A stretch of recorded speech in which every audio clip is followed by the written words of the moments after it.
Greetings once again, Tecmo Super Bowl fans. This is Trojan, and I am happy to report I am joined again in the booth by Old Dirty Tecmo. How are you doing today? Doing well. Thanks for having me. Hey, it was a lot of fun last time we did some commentary, and we're going to go right into the bracket games here. Today we have the number 1 seed Purplehaze hosting Randywags. Purplehaze has the Minnesota Vikings, and Randywags is the Washington Redskins. And we'll get right into the start of the game here. So definitely something of a mirror matchup this one is. Yeah, I'm interested. I don't know a whole lot about the players, but off the bat, with the defense of the Redskins being the speedy Darrell Green and Mayhew, I think tapping could be an advantage. You know, we might see like a covered catch downfield to Anthony Carter, you know, maybe on Darrell Green, and the winner of that tap's going to possibly determine a lot of the outcomes of the plays here. Definitely something to keep an eye out for. Looks like the return's out near this 15, 16-yard line. Whiskey Wade on a pass 4 here. Dodging defenders and throws it cross field out of bounds to Jordan. Looks like he had the running back open underneath there. Yeah, I don't know if he was maybe just trying to match up against Darrell Green there, pick on him a little bit. Back to back with the pass 4, similar coverage pattern here. And Wilson fumbles the ball early here and dodges a bullet 4 yards, bounces out of bounds, and we're looking at 3rd down and 6 single back formation coming up here.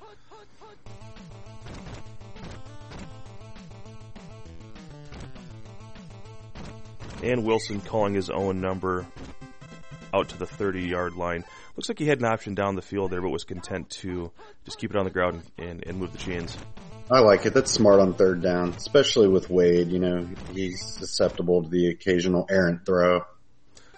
Run 2, bounce to the outside by Walker. Not the fastest back in the game, but gets a nice gain there on 1st down. And back right to it, back-to-back run 2s, and this time Walker out near the 50-yard line. So moving the ball through the air and the ground, at least as far as play calls go. But actually, I don't think the ball's been thrown besides that one incomplete pass.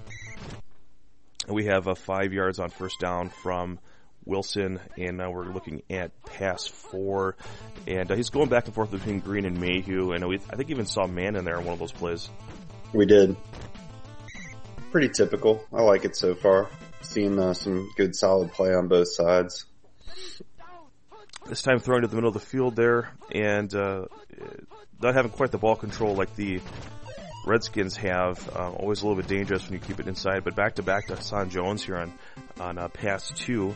It looks like he's content to have Jones there on 1, and I see that a lot where we have Carter down below for that speed.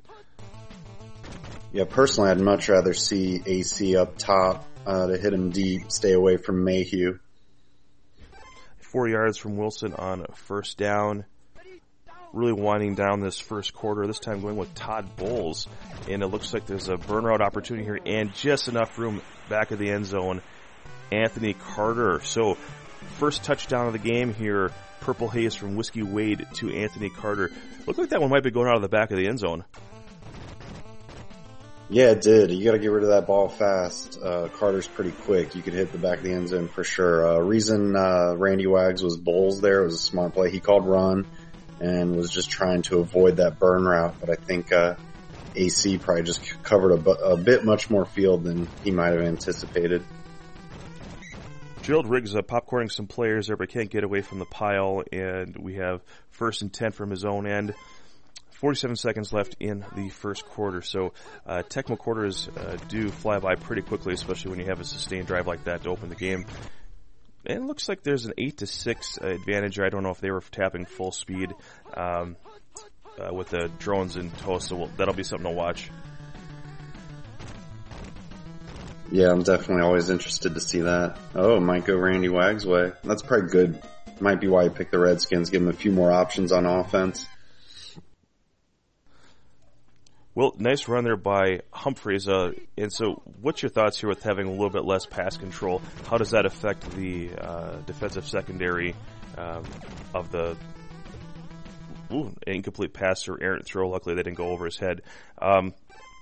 But as far as with Lee and Browner back there, is there an advantage to maybe keeping Rippin in, or is it pretty much jump pick city no matter what? In average conditions, Lee's not going to get him, but if Lee does sneak into good condition, which you really have no way of knowing, then Humphreys would be a bit of more of a liability. However, with that said, he's faster than Rippin, and this isn't a defense you want to throw against. So, picking away at this, running some clock, picking up yards on the ground with the quarterback's the way to go. You don't want to give Purplehaze the ball back, with any time left with Anthony Carter going deep. And pass forward now, the call, wide receiver 1.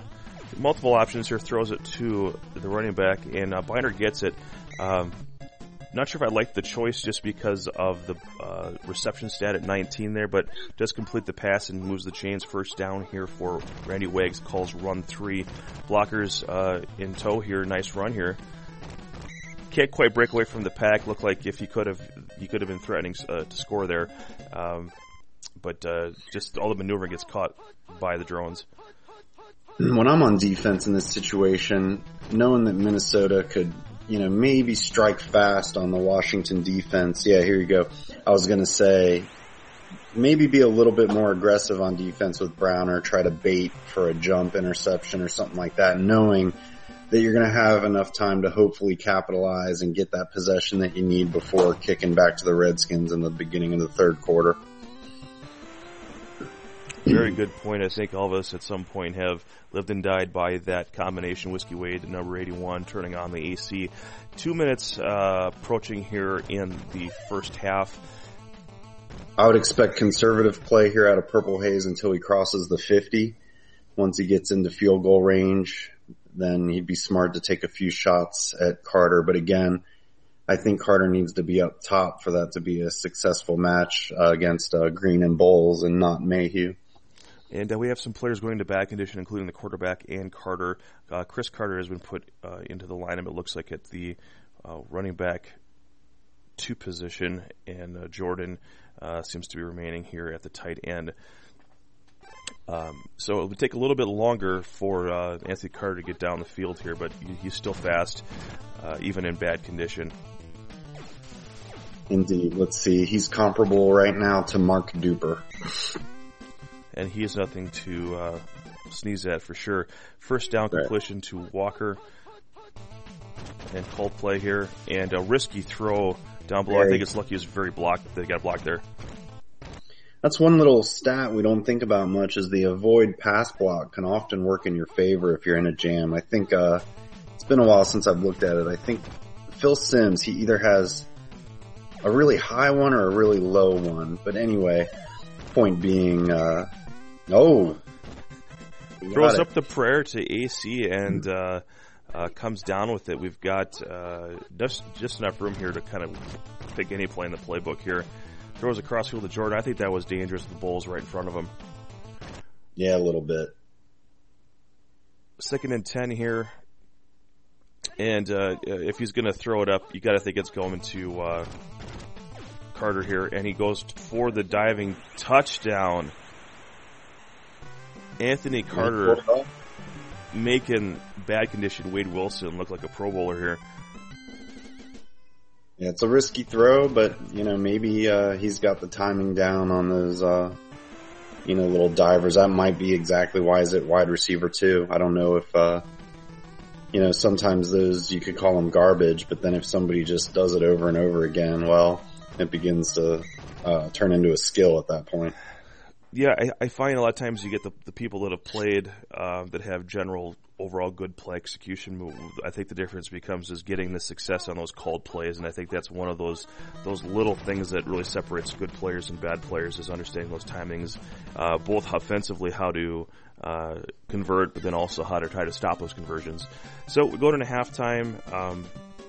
Randywags unable to get down the field for a JJ attempt of his own, but he gets the ball back here, so he's only down 7, and with Redskins in their ball control, can milk some time. And I think, like you mentioned before, having the interception stats on the back end here for the Redskins, especially with quarterback in bad with Wade Wilson, anything could happen. So Ernest Biner in bad, Kelvin Bryant in average condition. Biner's kind of your workhorse here in this offense on the ground. Mitchell's not in good. Howard is inconsequential usually on this offense, and Riggs in bad. So we see a lot of skill position players in bad on both sides of the ball. So Tecmo guys are saying, let's take these pedestrian teams and make them even more so.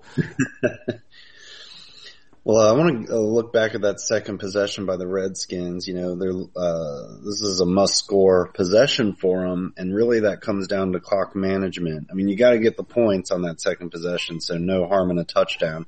However, there was just too much time left on the clock. If you just chew an extra minute there, maybe by, dumping a play earlier, just running with the quarterback or whatever, you might have been able to hold them to a field goal and looking at going up on this possession instead of just to tie. Nice run there on first down. Looks like the pass 4 coming in. Merriweather is now the defender chosen. And very luckily that ball got in there into Clark. It looked like he was covered. And no interception there.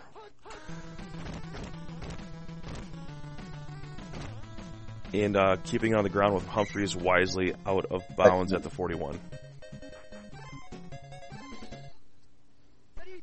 Looks like we have a weak side open. Run 2 coming here. Gives it to Bryant here, so looks like he made a switch at running back.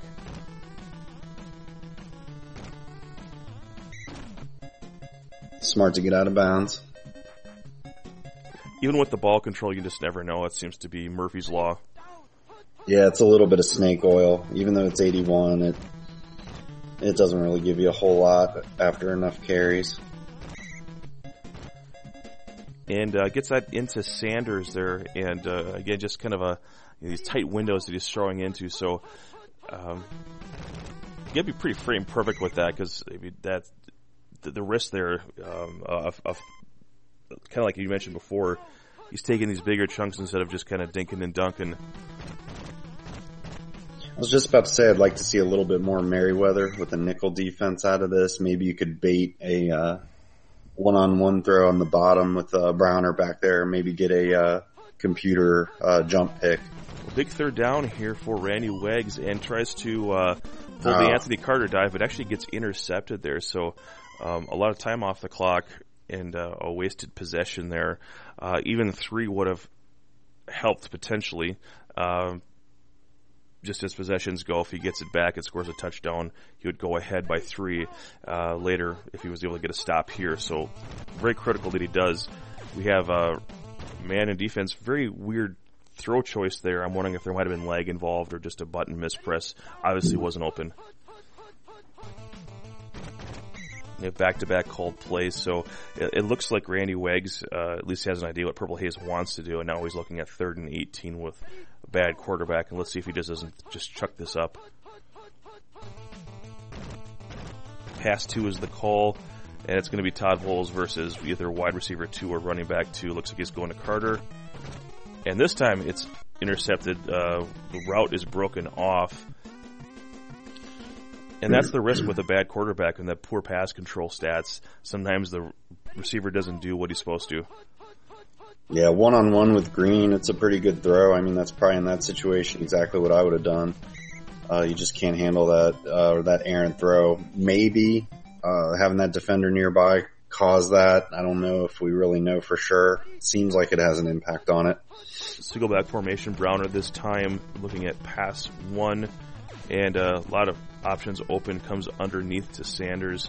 Sanders doing a nice job evading defenders down near the 6-yard line. We saw an interception in the red zone. I'd like to see either run with the quarterback or... There you go. He does call his own number. Wow, nice. This is like the 3rd or 4th time that you've been looking into the future a little bit. He has not seen this game, folks. This is the first time getting eyes on it. And Randy Wags getting the stop he needs after that costly turnover. It's a tie game, and now it's anyone's ball game. I think when it comes to me kind of, calling some things that happen, it helps with on-field decisions and play calling and overall strategy. Just kind of knowing where you're most vulnerable at the time and just kind of play so many thousands of games, it just starts to click. And now we have a fumble taken to the house by Wilbur Marshall. We're going to see a big upset here. Member of the 85 vaunted Bears defense. Get his free agent money. And earning it there, taking it to the house. So, just like that, Randywags taking the lead. And now all the pressure's on Purplehaze to get this one back. And remember, folks, Purplehaze is the number 1 seed in this tournament. He had the best record combined with point differential during group play, and Randywags is the number 16. And just to clarify that, just because Randywags is the 16 doesn't mean that he should get housed by any means in this. He's a good player, very active in the online community right now. And the thing with Tecmo is, if you play good, smart football, anyone could take a game. So Alfred Anderson going into good condition, and we'll see if he uses him instead of Walker. Just moving guys around here, and he's probably sticking with Wilson, I would imagine, if he's gone this far with him. It looks like Walker's back in the running back position.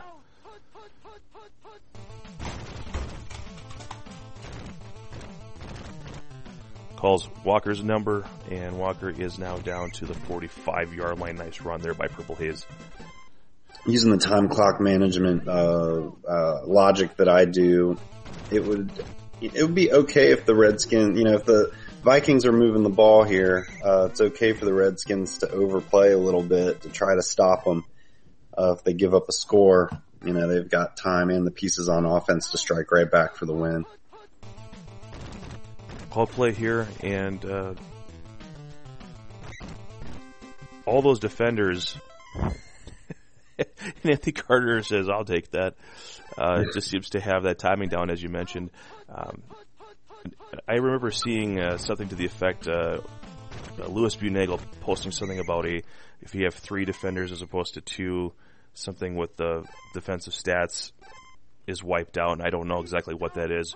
Are you familiar with what that's about?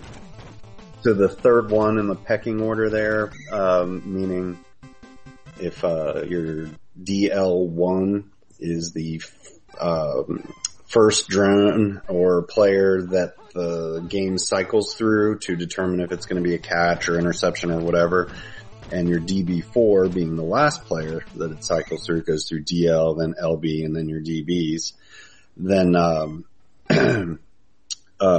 losing my words here, ultimately the third guy doesn't exist, whichever one's the last one. So somebody like Fulcher, who's awesome, if, Francis and Boosie are there ahead of him, Fulcher's not even going to get a shot at it, and you might see a CC. So sometimes it's beneficial for you, if you've got good coverage back there, to not bring a like a bad linebacker, not a bad linebacker, but a 19 interception linebacker might end up breaking up the pass when you'd otherwise get an interception if it was a roll against your safety. Does that make sense? It absolutely does. And if you need further clarification, let us know in the comments on there. And Herschel Walker takes it to the house. Nice drive there by Purplehaze. I know we got distracted with that throw situation there, but Purplehaze, despite that turnover, not phased, goes right down the field. I think he did great. He kind of put the brakes on a little bit, it seemed, maybe there when he got close to the Tecmo red zone inside the 30 there. And there's time, but it's going to be tough. Well, this game could be heading to overtime. You got to be careful, though, because both these quarterbacks are in bad. And with the way Randywags has been kind of forcing some throws, you wouldn't want to see. You got to give yourself a chance to throw it up if it's not there. Don't throw it if it's too close. You got to make sure you're throwing it down the field. Knowing that he's manning Browner, I would call Z shotgun the pass 4 and try to get Browner deep and hit one of my fast short receivers and try to get this midfield Oh, and he throws a pick. He goes to the hot route, which is throwing errant.